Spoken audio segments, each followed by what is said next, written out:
and then there is some things which are good and some things which, shall be banished to the rubbish bin forever. I still want to hear them, but no. Well, funny enough, what I did on, because we have a very nice record company, so we have a bonus CD, and the bonus CD has my complete demo. It's really? just literally... Even that's not in the film at all? Just anything you made? Well, weirdly, everything that's in the demo, in one way or the other, turned into... And the way I work is it's like a diary. Once I actually sit down, once I commit, like the first day it'll get to somewhere, and I don't go back the next day. That's how far I got. It doesn't get edited or changed or anything like this. Warts and all. Right. And sometimes a theme takes, it's like the fourth iteration where it actually, oh, hang on a second, it starts to sound like a theme. I mean, you gotta get this thing under your fingers. Right. You have to sort of inhabit this world. Right. So, I find it always impossible to explain process to anybody because I don't really understand it myself. So I thought, hey, let me just put my diary on there. Right. And it's, I cut it down a little bit because it did get tedious. So it's about 28-minute long track. Yeah. Wow. And this is just sort of like your free flow of what you're thinking and what you're hearing. Yeah, but it's more than that. It's because I don't just hear it this way. I hear it that way as well. So it's the orchestration, and then I had this idea of the 12 drummers, and then I went off and did the 12 drummers, and then the 12 drummers got slotted in because now I had the groove, now I had the rhythm, now I had the the heartbeat of the thing. Yeah. So it's just this endless ongoing process, and other people come in, collaborators come in, and Zack comes by, listen. Hey, what do you think about this bit? Yeah, I mean, there came a moment where my music editor, I shall not forgive him for that, said, maybe we can get to a meeting without hearing a new version of the Clark Kent theme. Wow. Because I kept, it was just a few notes, and I kept Are you that much of a perfectionist that you're to the last minute making sure every little note and every little detail is perfect? Yeah, no, absolutely. I mean,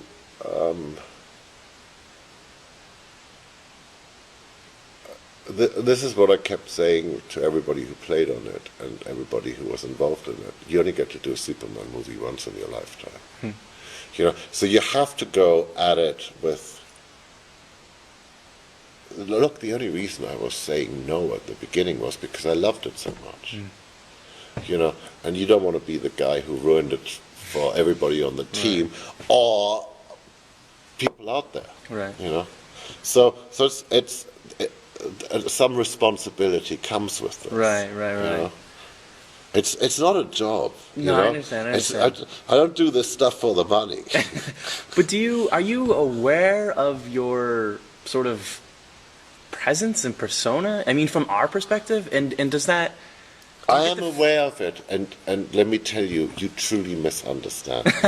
Well, but I just... No, because how can you? Right. Sometimes, when I go on the internet and I see stuff about myself, and you start reading because you can't help yourself, and you forget that you're reading about yourself. You're reading about a person that you don't know. Who is this guy? I have no idea who this guy is. Right. Because, the guy that I really am is the guy who goes, I would love to do Superman, but I don't think I'm good enough. So, and it does get harder, because there's nothing left in the drawer. So everything has to be invention, and at the same time, you have an inherent aesthetic, you have an inherent style that you can't escape, and you don't really want to escape. I have my style. Right. And so, while you always set out going, hey, I'm going to go and invent, it's going to be all new, it's not revolutionary, it is evolutionary. But I do think this score has enough of a the intent and the commitment to do something different than Dark Knight, I think, I hope, shines through. Of course, of course. I think that's what I'm so fascinated by, is that you are one of the very few composers who can consistently, I mean, you probably wouldn't agree with this term, but reinvent themselves on a film-by-film basis, But then think about a director like Ridley Scott, and just think about the stuff we've done together. Right. Gladiator is very different from Thelma and Louise, it's very different from Black Hawk Down, it's very different from Hannibal, it's very different from Matchstick Men, a movie nobody saw. I saw it. Okay, you saw it, but do you know what I mean? Yeah, I understand. It's like, so... But I like that you're so different each time, and yet. But otherwise, it gets boring. Of course. It gets boring for me. Right. I have the huge advantage of having zero education, so I have no rules. I haven't studied Beethoven or Mozart or John Williams for that matter. So it's all like, oh, this is new. God, never tried, psychedelic country and western. Let me at it, wow, let's go and have 12 drummers, in amongst the orchestra. I don't know if it'll work, but let's find out, I mean, I had this whole idea on this one because I kept having this image of the way that telephone wires stretch across the Midwest, way beyond the horizon. What would that sound be of... just the wind in those. And I thought, pedal steel guitars. Everybody thinks pedal steel guitars are just country and western. So I thought, but in a funny way, they work very similar to a violin. You have to sort of find the note and et cetera, et cetera. So I got 8 pedal steel players into this room here. Wow. And it's a gorgeous sound. I mean, it's a sound all over that movie. Everything you think that's electronic isn't actually electronic. It's this beautiful ethereal sound these people did. The only part of the experiment that didn't quite work out is, when you do the drummers, they're all sitting upright and they're looking at you and you can conduct them. Pedal steel players are always looking down, trying to find their note, so they're sort of unconductable. So the first day was a bit of a learning curve. Right. It was. But that's the thing. That's the thing. They were excited. They'd never been in a room with each other. They all knew of each other, and we just figured out a new way of using the instrument. So everybody got something out of it. We got a new sound out of it, and they found a whole new technique of how to do this. And eye contact is not necessarily a bad thing. Right. Where do you find the biggest inspirations? Is it in other music, or is it simply in the stories, or what do you see that you just, something that just happens to you that you just say, okay, this is where I found this, and I now want to do that? Like you're saying with the drum circles and just sort of the pieces that are coming together. It's a story. You're just telling a story. I think I don't know. I don't really know. I never asked that question of other composers, but I think the last thing you want to do is get it from other music, because that's like, you're just regurgitating something, So what happens is, as Zack tells me a story, I can't help but, write a soundtrack in my head to his voice. It's like, I don't know, it's like, he starts talking, I have to score it. I want that in my life every day, though. And you sort of go, oh, hang on, yeah. Right. You just start hearing colors, and he's a painter. He sees colors. I hear colors. And because I haven't had a classical education,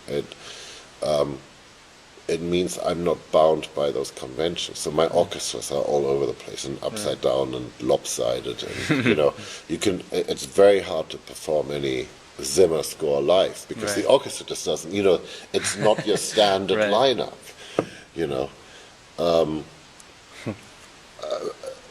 But then I never set out to write concert music. Right. I was always happy to be I wanted to be a film composer. Right. Because I truly adore films. you know, and yeah, I'm a bit burnt by now today. Tough day, and you know, I had no days off between Man of Steel and Lone Ranger, and so I didn't have a day off between Dark Knight Rises, and sounds like you need a vacation, right? yeah, you know, but you know, what a great problem to have, right? You know, what an adventure, you know, and you know, remember the operative word in music is play, right? So you know, it's not like it's a job, right? Well, the last thing I want to ask about is what is your take on the current state of the composing world in terms of sort of the, not only your own position, but sort of the rising composers and sort of the way composers are treated in this industry? Do you think it's improving? Can it be improved? Well, can it be improved, you know, is a redundant question. Of course. Right. Look, I think since I started here about 1989, you know, I mean, it was people like John Williams and Jerry Goldsmith who sort of made it, you know, more of an art form or more popular, you know. I mean, you know, suddenly it was cool to listen to scores, you know. And the thing I always believed was that the only way any art form can survive is if there's new blood. So I love that there are, you know, new composers coming up all the time. I mean, you know, John Powell's been kicking my butt for years, and I've known him since he was a teenager. Right. You know, so but that's a good thing. Yeah. It's like, you know, I remember having written something and thinking, oh, that's pretty cool, you know. And Harry Gregson Williams was walking by and going, hey Harry, can I just play you something? Sort of wanting to show off, you know, play him this thing, and he goes, H, this is not worthy of you. Oh, okay. Wow. You know, great. You know, he protected me. I didn't have to, you know, like we all get carried away with our bad ideas. Right. You know, so and composing by its nature is a sort of a lonely job. You know, it's all cliches apply, and I really try to change that by, you know, trying to create a community around me of musicians and other composers, and yeah, some of them work out great. Some of them come from other directions. Some of them would never work in my environment. You know, but I love this thing. You know, and I love that Hollywood is the last place on earth. It really is, that on a daily, sometimes hourly basis commissions new music that people can actually, you know. I mean, look, I watch my kids, you know, trying to put the hours into their violin practice and all that stuff, with some with more enthusiasm than the other. But, you know, let's say you really want to do that. I mean, you should be able to earn a living. You should feel great about wanting to join an orchestra, you know. And then you've got all those problems, you know, the economy goes down. All right, okay, we're going to cut the orchestras, you know. Technology arrives, you know, oh, maybe we can replace the orchestra. But at the end of the day, you know, this place has a pretty good track record. Look at this space. Yeah. I mean, you know, you could make a lot more money turning this into offices.